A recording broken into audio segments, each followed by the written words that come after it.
जय जगन्नाथ शुभ सकाळ आपण मानकर दिनटी शुभमय हेउ मंगलमय हेउ मु देवाशीष पाढ़ी आपण मानक आमर Shri Gopal Krishna astrological YouTube channel को स्वागत जनाउछि।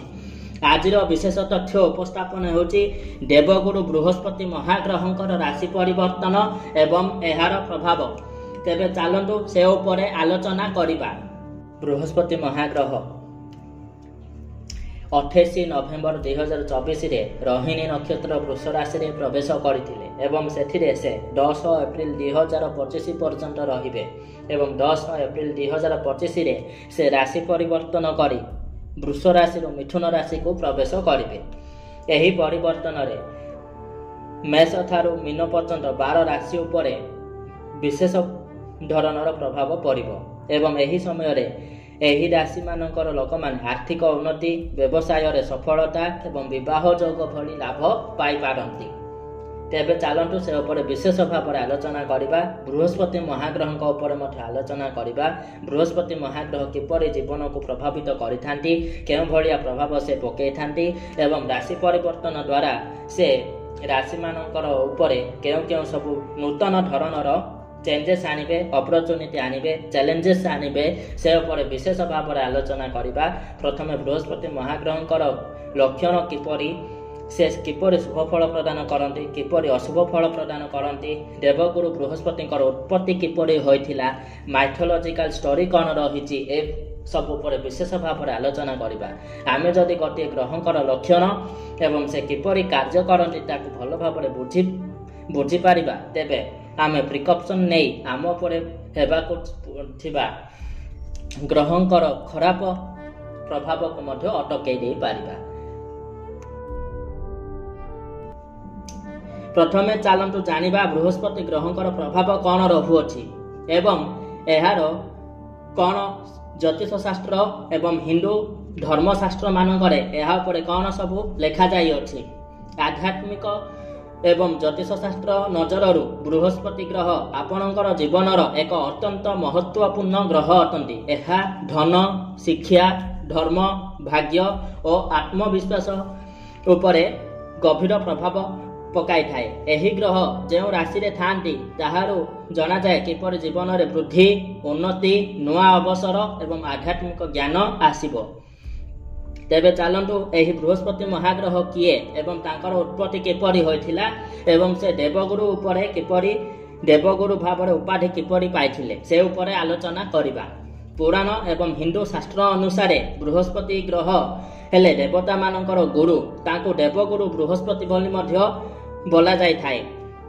धर्म, नीति एवं शिक्षार प्रतीक भाବରେ देवगुरु बृहस्पति को ग्रहण करा जाय थाए एवं किंवदंती अनुसार बृहस्पति ऋषि हेले सप्तर्षि ऋषि मानक मध्य सर्वश्रेष्ठ अंगिरा मुनिकर पुत्र एवं से प्रबल तपस्या करी अपार ज्ञान एवं शक्ति प्राप्त करथिले।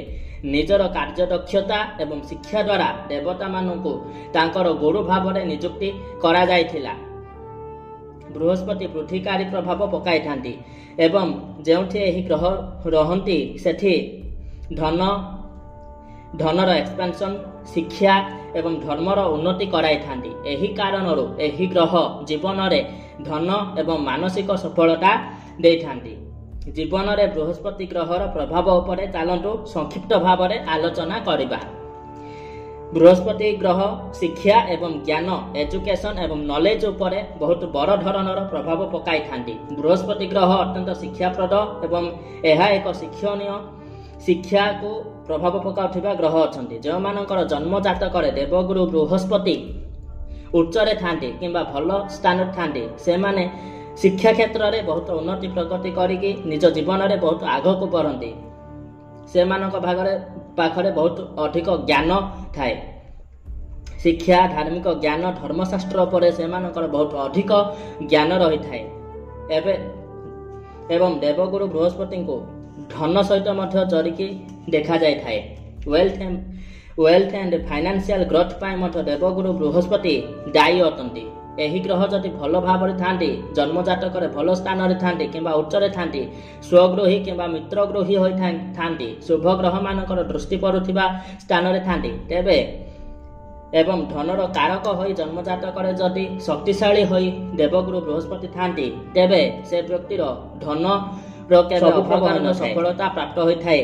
ବିଜନେସ୍ ହେଉ କିମ୍ବା କର୍ମକ୍ଷେତ୍ରରେ ହେଉ ସେ ଗୋଟିଏ ଉଚ୍ଚତମ ପଦପଦବୀ ଅଧିଷ୍ଠିତ ହୋଇ ରୁହେ ଏବଂ ଅଧିକ ଆୟ କରିଥାଏ। ବ୍ୟବସାୟ ଏବଂ ଯୋଗ୍ୟତା କ୍ୟାରିୟର ଏଣ୍ଡ ପ୍ରଫେସନ ଉପରେ ମଧ୍ୟ ଦେବଗୁରୁ ବୃହସ୍ପତିଙ୍କର ବହୁତ ବଡ଼ ଧରଣର ପ୍ରଭାବ ପଡ଼ିଥାଏ। ଦେବଗୁରୁ ବୃହସ୍ପତି ଶିକ୍ଷା ଏବଂ ନୂଆ ଅବସରର ସୂଚନା ଦେଇଥାନ୍ତି। ଯଦି ବୃହସ୍ପତି ଉଚ୍ଚରେ ଥାନ୍ତି ତେବେ ଜୀବନରେ ଉନ୍ନତି ଏବଂ ଯଶ ମିଳେ।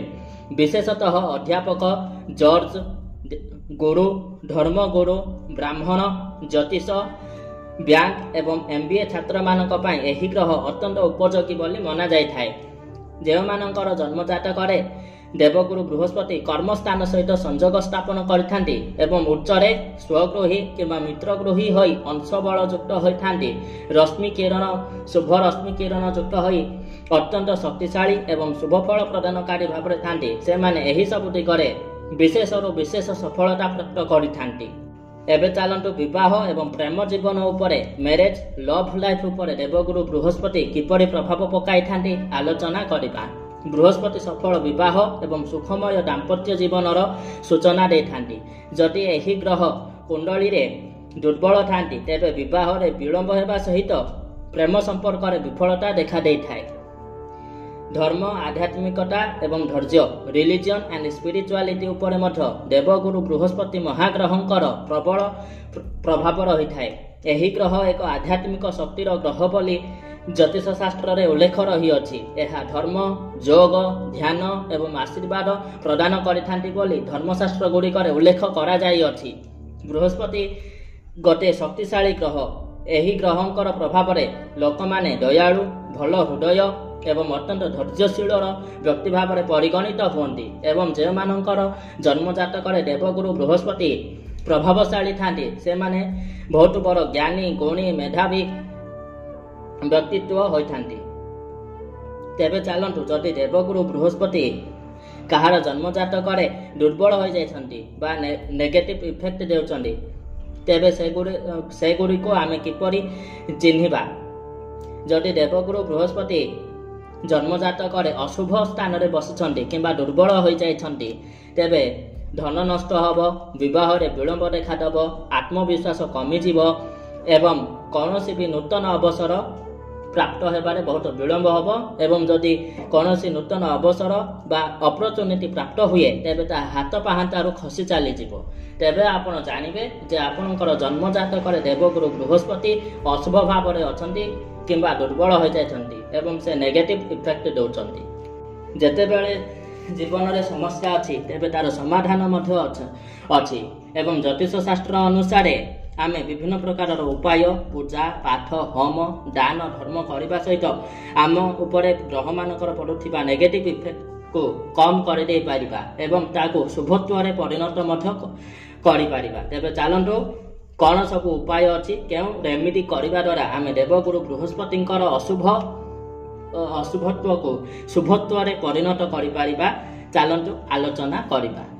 ଯଦି ଆପଣମାନଙ୍କର ଜନ୍ମଜାତକରେ ଦେବଗୁରୁ ବୃହସ୍ପତି ମହାଗ୍ରହ ଅଶୁଭ ଭାବରେ ବସିଛନ୍ତି କିମ୍ବା ଆପଣଙ୍କୁ ନେଗେଟିଭ ଇଫେକ୍ଟ ଦେଉଛନ୍ତି ତେବେ ଆପଣ ଏହିସବୁ ଉପାୟମାନ ଅବଲମ୍ବନ କରି ଦେବଗୁରୁ ବୃହସ୍ପତିଙ୍କର ଅଶୁଭତ୍ୱକୁ ଶୁଭତ୍ୱରେ ପରିଣତ କରିପାରିବେ ଏବଂ ସୁଖମୟ ଜୀବନଯାପନ କରିପାରିବେ। ସେଗୁଡ଼ାକ ହେଲା ଦେବଗୁରୁ ବୃହସ୍ପତି ହେଲେ ଭଗବାନ ବିଷ୍ଣୁଙ୍କର ଅଂଶବତାର। ତେଣୁ ଆପଣ ଯଦି ପ୍ରତ୍ୟହ ଭଗବାନ ବିଷ୍ଣୁଙ୍କୁ ପୂଜାର୍ଚ୍ଚନା କରିବେ ଏବଂ ଭଗବାନ ବିଷ୍ଣୁଙ୍କୁ ତୁଳସୀ ଅର୍ପଣ କରିବେ ତେବେ ଦେବଗୁରୁ ବୃହସ୍ପତି ଖୁସି ହୋଇଥାନ୍ତି ଏବଂ ଶୁଭଫଳ ପ୍ରଦାନ କରିଥାନ୍ତି ବୋଲି ସବୁ ଧର୍ମଶାସ୍ତ୍ରମାନଙ୍କରେ ଉଲ୍ଲେଖ କରାଯାଇଅଛି।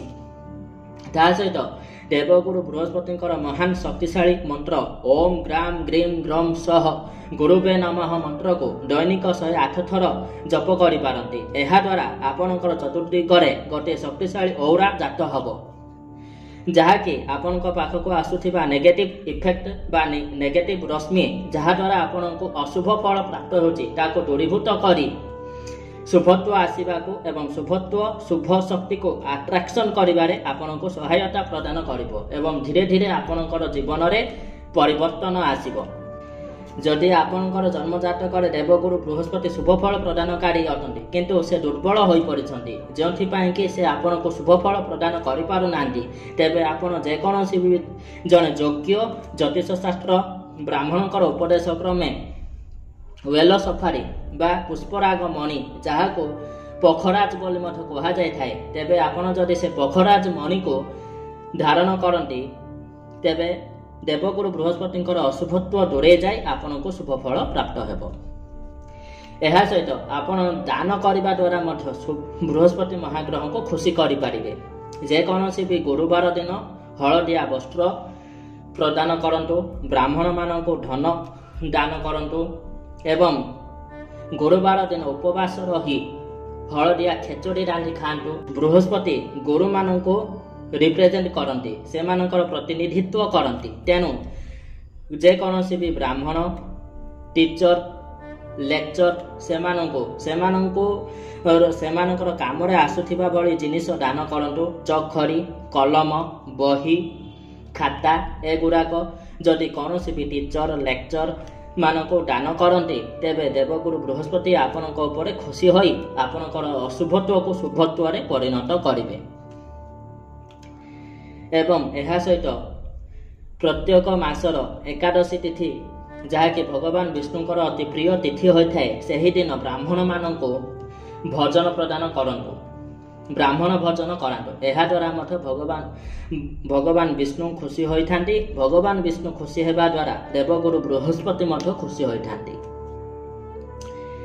एहा सहित निजर घरे किंबा जेकोसी भी देवालय रे देवगुरु बृहस्पति शांति निमंते नवग्रह दश शांति पूजा पाठ कराई पारती एहा द्वारा नवग्रह सहित देवगुरु बृहस्पति शांति हेबे एवं आपण को शुभ फल प्रदान करिवे।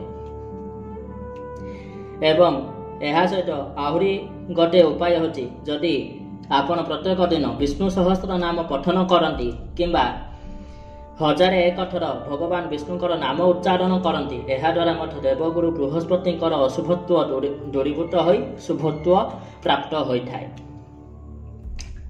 जदि आपण पाखरे विशेष धन नाही आपण पाखरे धनर अभाव रहुअछि एवं आपण बहुत बड़ पूजार आयोजन करि पारु नाहंती देवालय को जीवा देवालय रे कौनसी दान धर्म करवा ब्राह्मण मान को भजन कराइबा इत्यादि सब विषय रे बहुत गुड़े धन अर्थ खर्च होता है समयर खर्च होता है एवं विष्णु सहस्र नाम जप करवा 1001 थर भगवान विष्णुकर नाम जप करवा एगुड़ाक बहुत अधिक समय लगी थाए एवं आपण पाखरे विशेष एपरि किछि समय नाही तेबे आपण गोटे साधारण उपाय करने द्वारा देवगुरु बृहस्पति अशुभत्व को दूरे दे पारिबे। हलदी बा टर्मरिक इंग्लिश रे जहाँ को टर्मरिक बोली कहा जाय थाए हलदी को आमर ज्योतिष शास्त्र रे कहा जाय छी हरिद्रा सुवर्ण बल्लभा सदा मंगलकारिणी जदि एवं हलदी देवगुरु बृहस्पति अति प्रिय वस्तु गोटे गोटा हलदी खंड को हलदिया सूतारे बांधी पुओ माने डाहाण हाथ बाहुरे एवं झील माने बाम हाथ बाहुरे बांधिबा द्वारा देवगुरु बृहस्पति खुशी होता सहित प्रत्यह सकाळे स्नान सारिबा परे भगवान आदित्य नारायण को जल चढ़ाइबा द्वारा देवगुरु बृहस्पति खुशी होता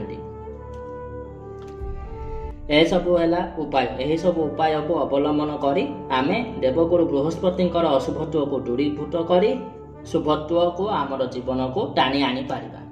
रहुची नमस्कार। जय जगन्नाथ।